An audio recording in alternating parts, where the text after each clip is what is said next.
Very good evening guys. Chandra institute के YouTube channel पे दोस्तों मैं आरपी मिश्रा आपका स्वागत करता हूं। तो चलेंगे दोस्तों सीटीटी के फिर टॉप 15 क्वेश्चंस के साथ। फिर से आपको कल की तरह मजा आएगा। आज के क्वेश्चंस फिर से बहुत ही दमदार होंगे दोस्तों। तो शुरू करते हैं। क्वेश्चन नंबर 1 सेस और एक बात और दोस्तों, इससे पहले कि मैं क्वेश्चन शुरू करूँ, मैं आपको जैसा लगातार बता रहा हूँ दोस्तों, आपको हल्का सा यहाँ पर समझा देना चाहता हूँ।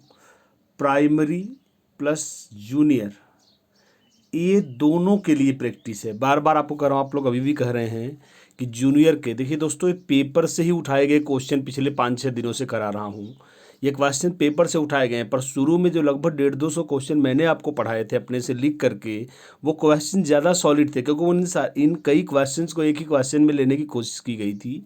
तो चलेंगे, इसलिए आप प्रैक्टिस केवल करें। ध्यान रखिए, मैं लगातार आपको कह रहा हूँ, सीटीटी में हमको नहीं पकड़ना है पेपर, केवल पकड़ना है क्या, पैटर्न। वो अपना क्वेश्चन बदल सकता है पर पूछने का तरीका नहीं बदल सकता, इसलिए तरीके पे ध्यान दे दोस्तों। उत्तर तो ऑफ कोर्स बताएंगे ही जब क्वेश्चन लेंगे तो चलिए शुरू करते हैं आज का पहला क्वेश्चन। शैशव काल की अवधि क्या है? ऑप्शन ए जन्म से 1 वर्ष, बी जन्म से 2 वर्ष, सी जन्म से 3 वर्ष, डी जन्म से 2 से 3 वर्ष। 2 से 3 वर्ष। तो चलेंगे दोस्तों, प्लीज़ उत्तर भेजिए, मैं अपनी व्याख्या चालू रखूँगा। देखिए दोस्तों, जब तक ये टीटी में आता है इसका कोई मतलब नहीं है, पर सीटीटी में देखिए दोस्तों, सीटीटी अच्छा है। इसने किसी का विभाजन नहीं पूछा है कि हरलॉक के अनुसार, रॉस के अनुसार, कोलमैन के अनुसार, इस तरह से नहीं, क्योंकि बहुत कचरा क्वेश्चन माना जाता है यूपीटीटी में, क्योंकि दोस्तों तमाम लोगों के अलग अलग हैं, इसलिए बड़ा मुश्किल होता है एक राय होना। पर सीटीटी ने दोस्तों बिल्कुल लॉजिकल पूछा है, आपको उत्तर बताना है क्या है इसका सही उत्तर। तो चलिए आपको दोस्तों सही उत्तर एक बार बताते हैं। आपके उत्तर आ रहे हैं, काफ़ी लोगों के सही भी हैं। यह है इंग्लिश का इन्फेंसी, जिसका अर्थ होता है शैशवावस्था। ध्यान से देखेंगे दोस्तों, यह लैटिन भाषा के एक शब्द से निकला है जो दिखता है कुछ इन्फेंट। देखें, इन्फेंट जो लैटिन भाषा के 2 शब्दों से बता है, इन और फेरी, FARI। इन और फेरी शब्द से बना है। इन का अर्थ होता है नहीं, फेरी मीन्स बोल पाना। तो ऐसा माना जाता है कि जब तक बच्चा साफ नहीं बोल पाता, भाषा में लेन देन, मतलब कहने मतलब है आदान प्रदान साफ विचारों का नहीं कर लेता, तभी तक दोस्तों उसे शिशु माना गया है। इसलिए ज़्यादातर मनोवैज्ञानिक, इवन हरलॉक भी ये मानती हैं कि वास्तव में शैशवावस्था की अवधि होती है जन्म से 2 वर्ष। प्लीज़, यह इंपॉर्टेंट क्वेश्चन है, रिपीट हो सकता है। तो शैशव काल की अवधि है जन्म से कितने वर्ष? 2 वर्ष। और अब चलेंगे दोस्तों क्वेश्चन नंबर 2। देखिए दोस्तों, ऐसा नहीं कि सीटीटी में आसान क्वेश्चन नहीं पूछे जाते। अब जैसे सबसे आसान क्वेश्चन है, ये देखेंगे। पियाजे के अनुसार 2 से 7 वर्ष के बीच का एक बच्चा संज्ञानात्मक विकास की कौन सी अवस्था में आएगा? तो दोस्तों मैंने आपको ये क्वेश्चन हूबहू मैंने अपने प्रैक्टिस सेट में लिया था शुरू में जब मैं क्वेश्चन बना रहा था। पियाजे के अनुसार 2 से 7 वर्ष के बीच का एक बच्चा संज्ञानात्मक विकास की किस अवस्था में आएगा? ए पूर्व संक्रियात्मक, बी औपचारिक संक्रियात्मक, सी मूर्त संक्रियात्मक, डी संवेदी गतिक अवस्था। दोस्तों तो ऑप्शन जरा देखेंगे दोस्तों। हम सभी जानते हैं दोस्तों, संवेदी गतिक की उम्र है 0 से 2, मूर्त संख्यात्मक की उम्र है 7 से 11, औपचारिक की है 11 से 15। अब बचा ऑप्शन आप समझ रहे हैं दोस्तों, यही इसका उत्तर है, A for America, pre operational stage से इंग्लिश में बोलते हैं दोस्तों, या इसी को बोलते हैं पूर्व संक्रियात्मक अवस्था। बिल्कुल।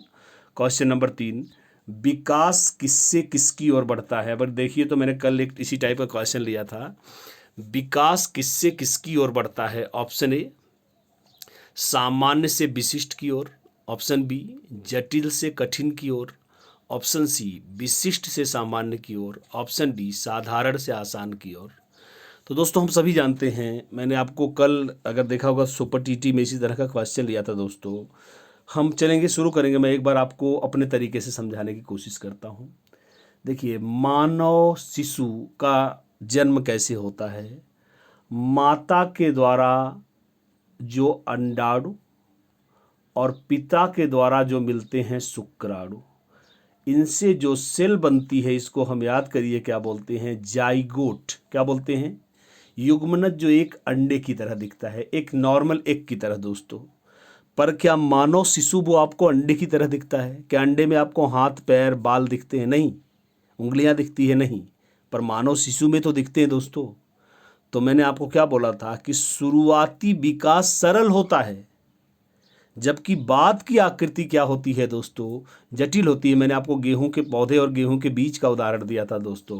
So the right answer is guys, आप समझ गए होंगे, विकास शुरू तो नॉर्मल सामान्य से होता है, पर एंड किस पे होता है, विशिष्ट पर होता है। और अब चलेंगे दोस्तों क्वेश्चन नंबर 4, एक बार देखेंगे क्वेश्चन नंबर 4। और दोस्तों यह उत्तर तो आज आपको एकदम सही ही बताना है दोस्तों। मैं चाहता हूं कि आप केवल इसका सही उत्तर दें दोस्तों, मुझे अच्छा लगेगा। मैं थोड़ा और नीचे करूंगा, मैं चाहता हूं आज इसका आप केवल सही उत्तर दें। जब वयस्क सहयोग से सामंजस्य कर लेते हैं तो वे बच्चे के वर्तमान स्तर के प्रदर्शन को संभावित क्षमता के स्तर के प्रदर्शन की प्रगति के क्रम को सुगम बनाते हैं। इसे क्या कहा जाता है? ऑप्शन ए समीपस्थ विकास का क्षेत्र, बी सहयोग देना, सी सहभागी अधिगम, डी सहयोगात्मक अधिगम। देखिए दोस्तों, मैंने हमेशा आपको बोला था कि जेडपीडी वाले प्रश्नों में, याद करिए आप में से कितने लोग इसका उत्तर सही जानते हैं दोस्तों। मैं चाहूँगा आपको भी 1 मिनट देता हूँ, please give me the right answer. दोस्तों याद करिए, मैंने आप उत्तर देते रहिए, थैंक यू। मैं एक बार देखता आता हूँ। मैंने 2 टर्म डिस्कस किए थे वाइगोस्की के, जेडपीडी, दूसरा मैंने आपसे स्कैफोल्डिंग, याद करिए। मैंने कहा था जब शुरुआत में मदद दी जाए तो स्कैफोल्डिंग है जो अस्थायी होती है, क्योंकि एक बार बच्चा क लिखना सीख लेता है, हम फिर उसकी कॉपी पर क लिखना बंद कर देते हैं। पर जेडपीडी में मैंने क्या बोला था कि मदद शुरू में नहीं दी जाती, बल्कि जब बच्चा शुरुआत तो खुद ही करता है, पर जहाँ वह उलझ जाता है बीच में, वहाँ से उसके लक्ष्य के बीच की दूरी का खाली क्षेत्र, जिसे वयस्क की मदद से भरा जा सकता है, उसे हम जेडपीडी कहते हैं दोस्तों। पर ये दोनों उत्तर तभी तो होंगे जब कर्ता कौन होगा? छात्र। पर इस सेंटेंस को जरा ध्यान से देखिए, खाली जगह किसके पास है? बच्चे के पास। बीच में शुरुआत में कौन फंसा है? बच्चा फंसा है, पर वयस्क नहीं फंसा है दोस्तों। इसलिए मैंने आपको क्या बोला था, जब बच्चे का उत्तर हो, जब कर्ता बच्चा हो, तभी उत्तर जेडपीडी या इसके फोल्डिंग होगा। पर क्योंकि यहाँ वयस्क है कर्ता, इसलिए वयस्क थोड़ी गया है मदद खाली क्षेत्र के साथ, नहीं, वह तो इसकी खाली जगह या शुरुआती मदद करने गया है। इसलिए यहाँ का उत्तर होगा बी फॉर बॉम्बे। सहयोग देना प्लीज क्वेश्चन नंबर 4 के लिए। जैसा मैं रोज आपको बोलता हूँ, आज जितने भी लोग इस वीडियो को देखेंगे क्वेश्चन नंबर 4 के लिए कमेंट करें कि आप समझ गए हैं। Let me repeat once more, फिर से रिपीट करता हूँ। ऐसे वाक्यों में जब कर्ता शिक्षक या वयस्क हो तो उत्तर नहीं होगा समीपस्थ का विकास या इसके फोल्डिंग। क्यों? क्योंकि खाली जगह या शुरुआती मदद वयस्क को नहीं, बच्चे को चाहिए अपने लक्ष्य तक पहुंचने के लिए दोस्तों, जबकि वयस्क तो उसकी मदद कर रहा है। इसलिए उसका उत्तर होगा सहयोग देना, सहायता देना, मदद देना। So B for Bombay is the right answer. और अब चलेंगे दोस्तों क्वेश्चन नंबर 4। नवीन जानकारी में शामिल करने के लिए वर्तमान बदलाव की प्रक्रिया क्या कहलाती है? ऑप्शन ए अनुकूलन, ऑप्शन बी आत्मसातीकरण, ऑप्शन सी समायोजन, ऑप्शन डी अहम केंद्रित। दोस्तों मैंने आपको क्या बोला था कि जानकारी 2 तरह, मैंने आपको क्या बोला था, एक बार देखेंगे, अनुकूलन, आत्मसातीकरण, समायोजन, अहम केंद्रितता। एक बार देखेंगे तो अगर दोस्तों मैंने आपको लास्ट टाइम देखिए क्या बताया था कि अगर एक बच्चा किसी जानकारी को जानता है, क्या वो क्वेश्चन देखिए, एक बच्चा पतंग को जानता नहीं है, पतंग को नहीं जानता है, पर चिड़िया को जानता है। देखेंगे चिड़िया को देखकर क्या बोलता है कि वो देखो पापा, पतंग को बोलता है देखो पापा चिड़िया उड़ रही है। तो पापा क्या बोलते हैं कि नहीं बेटा यह तो पतंग है। तो यहाँ जानकारी का विरोध नहीं हो रहा है दोस्तों। मैंने क्या बोला, यहाँ जानकारी में विरोध नहीं हो रहा। वो जान गया कि नहीं यार, मैं जानता था चिड़िया तो उड़ती है, पतंग भी उड़ती है। तो उसने पुरानी जानकारी के स्टोरेज में एक नई जानकारी को ऐड कर लिया। यह दोस्तों क्या है? समावेशन है। इसी को आत्मसातीकरण बोलते हैं दोस्तों। पर मैंने क्या बोला था कि अगर एक बच्चा देखता है क्या, कौवा, ध्यान से देखेंगे, और याद क्या कर लेता है कि काला केवल कौवा होता है, ध्यान से देखेंगे दोस्तों, और अब कोयल देखता है और देखता है कि आवाज में अंतर है, तो काले वाले रंग के आधार पर याद की गई जानकारी में विरोध हुआ है। अब वह नई जानकारी आवाज, अब देखिए दोस्तों, अब ये नहीं कह सकता केवल, पहले उसने कहा कि केवल काला कौवा होता है। अब कोयल देखने के बाद वो समझ गया है कि केवल रंग के आधार पर अंतर नहीं चलेगा, इसलिए वो नया अंतर आवाज़ के आधार पे करता है दोस्तों। क्या? अब सुनिए, नवीन जानकारी को शामिल करने के लिए वर्तमान अवधारणा में बदलाव हुआ ना। पहले जो रंग के आधार पर अंतर था वह आवाज़ के आधार पर हो गया दोस्तों। इसलिए सही उत्तर क्या होगा? समायोजन। C for Chennai is the right answer दोस्तों। प्लीज कमेंट करेंगे क्वेश्चन नंबर 5 कितने लोग समझ गए हैं। सी, मध्य बाल्यावस्था में भाषा किसके बजाय क्या अधिक होती है? ऑप्शन ए अहम केंद्रित बनाम समाजीकृत, अहम केंद्रित, जीववादी, समाजीकृत, परिपक्व, अपरिपक्व। दोस्तों मैंने आपको यह क्वेश्चन आप समझ ही गए होंगे किसके भाषा विकास के सिद्धांत से आई है। प्लीज़ एक बार सारे लोग बोलेंगे। तो उत्तर है दोस्तों जीन पियाजे। और आप सभी लोग जानते हैं दोस्तों यह क्या होता है। मैंने आपको क्या बोला था, याद करिए। जब आपको मैंने भाषा विकास किया था, मैंने वाइगोस्की और पियाजे आपको दोनों पढ़ाया था। मैंने आपको क्या बोला था कि पियाजे ने कुछ बच्चों को एक कमरे में बंद कर दिया जो शैशवावस्था में थे दोस्तों। अब दोनों को मैं एक एक बार समझाऊंगा, देखेंगे। अब उन्होंने कमरे में बंद कर दिया तो उन्होंने क्या सोचा कि बच्चे आपस में बातें करेंगे और सुनने में बहुत मजा आएगा दोस्तों। ध्यान से देखेंगे, मैं यहाँ 2 एरो से आपको समझाने वाला हूँ। तो उसने कान लगा के जब सुना तो उसके कान खड़े हो गए दोस्तों। उसने क्या देखा कि 20 की ग्रुप में होने के बावजूद बच्चे आपस में ही बातें कर रहे हैं। तू लुक मैं बोलता हूँ, मैं लुक तू बोलता है, ले चुप चुप चुप चुप मेली बाली है। मतलब दोस्तों आप जानते हैं बच्चे दूसरे को बोलने ही नहीं देते। भले आपसे पूछेगा पापा ये क्या है, तो आप सोचोगे चलो यार मैं जवाब दे देता हूँ। तब दूसरा क्वेश्चन, पापा ये क्या होता है? फिर सोचा आपने जवाब दिया, कहाँ जे लाए हो आप? मतलब उसको कहने का मतलब ये है कि प्रश्न ही पूछता रहेगा, उत्तर की भी प्रतीक्षा नहीं करेगा। तो दोस्तों ऐसी भाषा को पियाजे ने कैसी भाषा कहा? अहम केंद्रित। तो एक ऐसी भाषा है अहम केंद्रित है। शैशवावस्था में बच्चा खुद से बातें करता है एक तरफा। फिर दोस्तों बच्चा और थोड़ा बड़ा होता है, ध्यान से देखते जाएंगे। अब दोस्तों अब जिंदगी भर अकेले, क्या आज हम अकेले बकबक कर रहे हैं? हम सामने वाले की भी बात सुनते हैं। तो उन्होंने कहा बच्चा जब थोड़ा और बड़ा होता है तो महसूस करता है कि अकेले बकबक करने से दुनिया नहीं चलती। ध्यान से सुनेंगे। उसे लगता है भाई जब मैं बोलता हूँ चाहता हूँ सामने वाला सुने, तो इसका मतलब सामने वाला जब बोलता होगा तो वो भी तो चाहता होगा कि सुने। तो दोस्तों उन्होंने कहा यह 2 तरफा भाषा कैसी भाषा कहलाती है? समाजीकृत। तो दोस्तों आप समझ ही गए होंगे मध्य अवस्था में इसका उत्तर आप सारे लोग समझ गए होंगे, अहम केंद्रित न होकर, क्योंकि अहम केंद्रित किस अवस्था में होती है? शैशवावस्था में। और बाल्यावस्था में क्या होनी चाहिए? समाजीकृत। तो हमारा उत्तर खुद सोचिए क्या होगा? मध्य बाल्यावस्था में समाजीकृत न होकर, बजाय का अर्थ है क्या हो जाती है? समाजीकृत हो जाती है। अहम केंद्रित न होकर समाजीकृत हो जाती है। So the right answer is guys A for America. Please इस क्वेश्चन के लिए कमेंट करेंगे दोस्तों। और अब चलेंगे क्वेश्चन नंबर 7 पर। बाल केंद्रित शिक्षा में क्या शामिल है दोस्तों? अब देखिए दोस्तों, मतलब मैं तो बोलता हूँ CTT अपने पेपर में कोई खास विभिन्नता भी नहीं रख पाता दोस्तों। बाल केंद्रित, अब देखिए दोस्तों, अब ऐसे प्रश्नों का उत्तर मैं तो इवन ऑप्शन भी नहीं पढ़ रहा हूँ शुरू में, बस इतना ही हिंट दे रहा हूँ कि ऐसे प्रश्नों में तो आप ये भी मत सोचिए कि उत्तर क्या होगा, बस आप एकदम दिमाग में बना लीजिए कि वही ऑप्शन होगा जिसमें बच्चा एक्टिव है, बच्चे का भला सोचा गया हो। तो चलो एक बार शुरू करते हैं। बच्चों के लिए हस्तपरक, हस्त का मतलब करके सीखना। बी, बच्चों का एक कोने में बैठना। सी, प्रतिबंधित परिवेश में अधिगम। डी, वे गतिविधियां जिसमें खेल शामिल नहीं होते। दोस्तों चलो शुरू करते हैं। ऑप्शन बी, बच्चा एक कोने में जब बैठकर अलग थलग रहेगा तो वह चुप्पी मार के पढ़ेगा, ऐसे में कोई अधिगम नहीं होता। क्योंकि मैंने ही आपको पढ़ाया NCF 2005 क्या कहता है, चुप्पी मार के बैठना अधिगम नहीं है। प्रतिबंधित परिवेश, गुरुजी ने सबकी सीटें, वहाँ बैठो, ज़्यादा बोलोगे 2 डंडा मारूंगा। तो दोस्तों तनाव के माहौल में कोई बाल केंद्रित शिक्षा कहाँ से आएगी? दोस्तों मैंने ही आपको बताया था खेल से अधिगम का एक बहुत महत्वपूर्ण भाग है।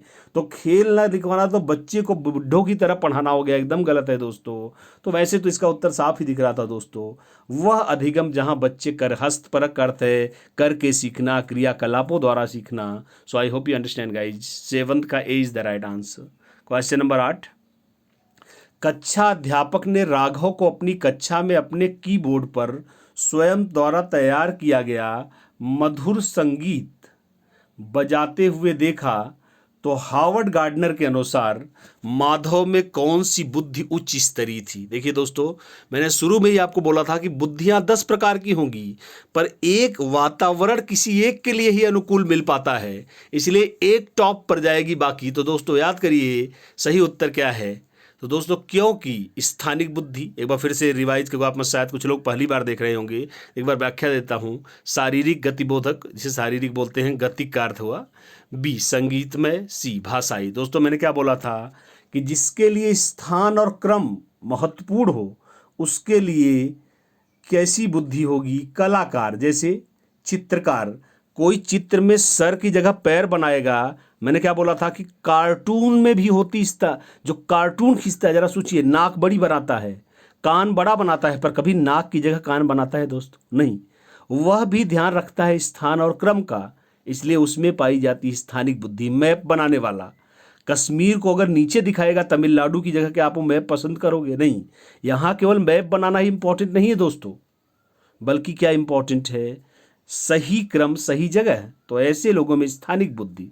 शारीरिक गतिबोधिक, मैंने क्या बोला था? जो चलायमान वस्तुओं, दौड़ती भागती वस्तुओं में निर्णय ले, वह गतिक बुद्धि है। अभी मैंने कल ही क्वेश्चन लिया था, एरोप्लेन के पायलट में कैसी बुद्धि होगी? शारीरिक गतिबोधक।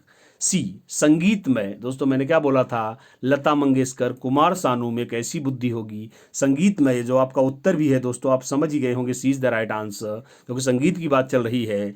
और जो भाषा में लपेट लेने में माहिर हो, कवि, एक कविता में हमको रुला देता है जबकि हकीकत कुछ नहीं है, केवल शब्दों का जाल बेच रहा है दोस्तों। भाई कवि क्या कर रहा है? भाषा का प्रयोग करके हमको लपेट देता है, कहानी में रुला देता है। तो ऐसे लोगों में कवि, राजनेता 420 वाले, और दोस्तों बाबा, संत, ईश्वर है, नरक है, स्वर्ग है दोस्तों, इन सब में कौन सी बुद्धि होती है? भाषाई बुद्धि। तो C for Chennai is the right answer. तो मुझे यकीन है दोस्तों आप समझ गए हैं। क्वेश्चन नंबर 9 पे चलते हैं। जब एक शिक्षक यह कहता है कि स्वाभाविक रूप से लड़के लड़कियों से गणित में अच्छे हैं, तो यह क्या दिखाता है दोस्तों?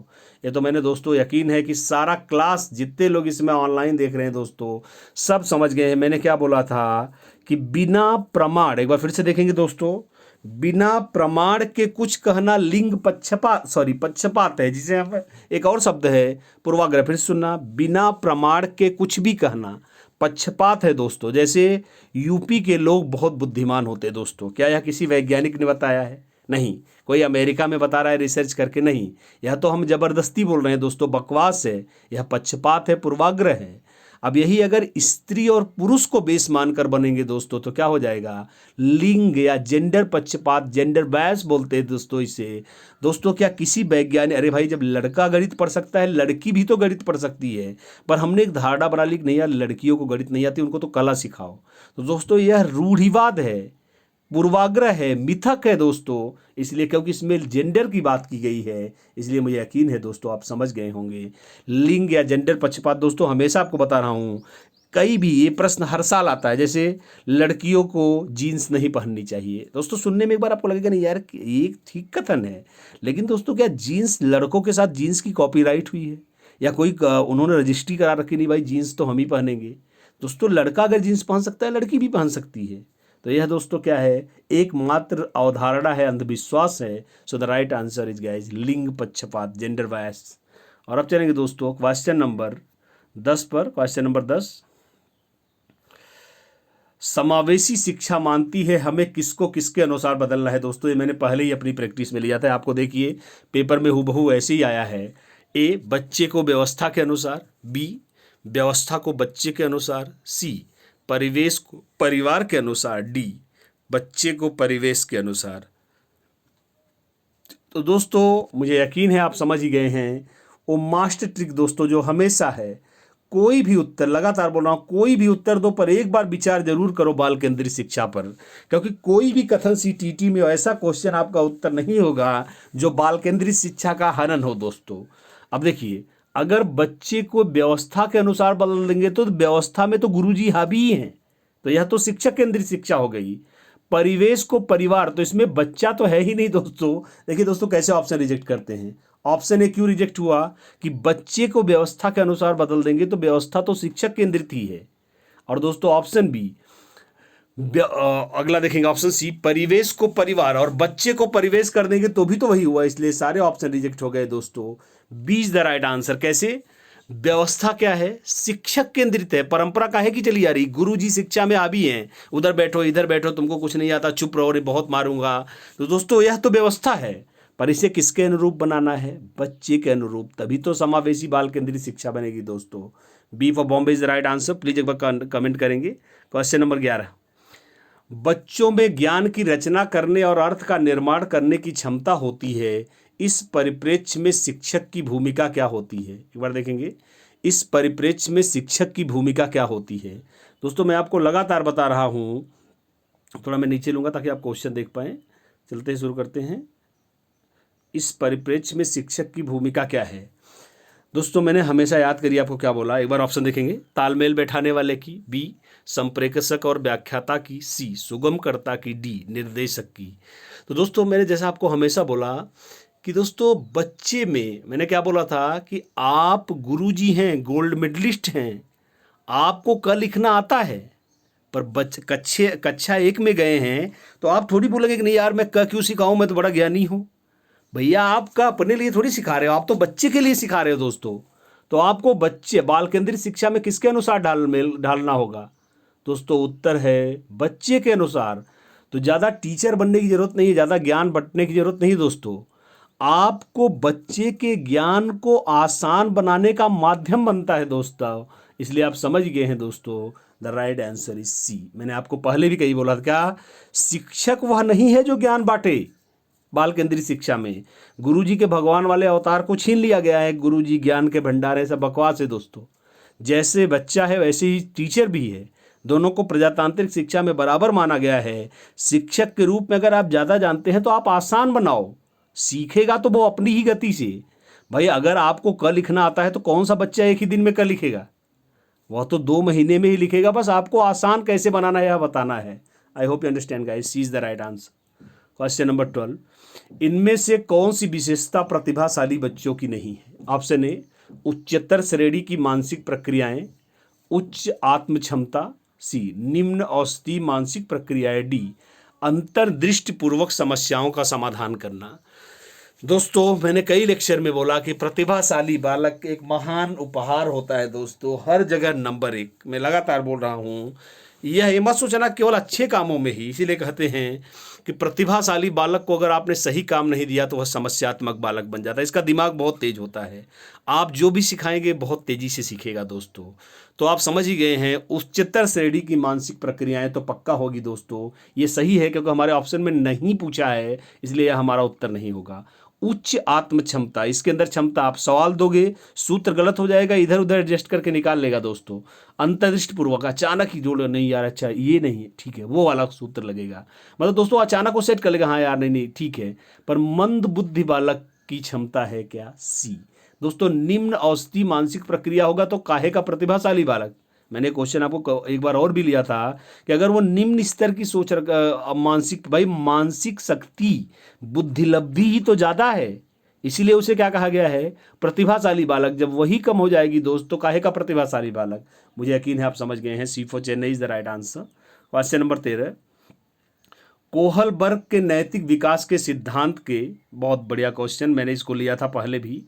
कोहलबर्ग के नैतिक विकास के सिद्धांत के पूर्व परंपरागत स्तर के अनुसार कोई नैतिक निर्णय लेते समय एक व्यक्ति निम्नलिखित में से किस तरफ प्रवृत्त होगा? ऑप्शन ए अंतर्निहित संभावित दंड, बी व्यक्तिगत आवश्यकताएं तथा इच्छाएं, सी व्यक्तिगत मूल्य, डी पारिवारिक परिवेश। हाँ दोस्तों मैंने आपको एक बहुत बढ़िया से दिखाया था, बहुत बढ़िया से दिखाया था। मैंने क्या बोला था कि पहली अवस्था क्या कहलाती है? याद करिए, पूर्व पारंपरिक पूर्व नैतिक अवस्था। मैंने हर अवस्था में बताया था नैतिक दुविधा पासवर्ड किसका है? लॉरेंस कोहलबर्ग का। और नैतिक दुविधा कब बनेगी? जब 2 चरण आपस में लड़ेंगे। तो यहाँ है स्वार्थी बच्चा, ध्यान से देखेंगे दोनों उपचरण इसके, स्वार्थी बच्चा। और यहाँ कौन है? माता पिता के रूप में दंड और आज्ञा पालन। ध्यान सोचिए, अब आप खुद समझिए अपने सेंस में कि स्वार्थी बच्चा क्या बोलेगा? सारी आइसक्रीम मुझे दे दो, भले इसमें 50 लोगों का हिस्सा है। मैंने अभी आपको परसों ही बताया था कि यह पूरे कुकर भर का चावल अकेले खाने के लिए जिद करेगा, जबकि खाएगा केवल 10 ग्राम। अगर इसके सामने आप उसमें से थोड़ा सा भी चावल निकाल लोगे, ये गला फाड़ के रोएगा, क्योंकि यह स्वार्थी बच्चा है। पर जानते हैं दोस्तों, अगर ज़्यादा खा लेगा तो इसका पेट खराब हो जाएगा, बीमार हो जाएगा। इसलिए जब नहीं मानता, पापा पहले समझाते बेटा मत कर, बीमार हो जाएगा भाई, चल अब बंद कर। वो कहे नहीं नहीं मैं खाऊंगा। अंत में पापा बोलते हैं अभी मारूंगा ना मतलब डांटते हैं दोस्तों, दंड का अर्थ है पापा डांटते हैं। तो दोस्तों यह तभी अपनी जिद छोड़ेगा जब इसको लगेगा अब मैं पिट जाऊंगा। तो दोस्तों मुझे यकीन है आप समझ गए हैं कि एक तरफ है बच्चे की स्वार्थी इच्छा, जिसमें वह कोई भी नियंत्रण नहीं चाहता, सारी आइसक्रीम मुझे दे दो। दूधर पापा है, नियंत्रण ही लाने कौन आया है, पापा। क्या ज़्यादा मत का बेटा, पेट में कीड़े पड़ जाएंगे, बीमार हो जाएगा। अब दोस्तों आइसक्रीम में तभी छोड़ेगा जब इसे लगेगा पापा पीट देंगे मेरे को। तो दोस्तों समझ ही गए होंगे, सही उत्तर है तभी जब होगा जब उसे अंतर्निहित किसका डर लगेगा। मतलब निर्णय बदलने में तभी चांस रहेगा जब उसे किसका डर होगा। दंड का प्लीज इसे कहें, समझ जाएंगे। मैंने सारे चरण दोस्तों आपको बहुत अच्छे से पढ़ाए हैं। तो अब चलेंगे क्वेश्चन नंबर 14 पर।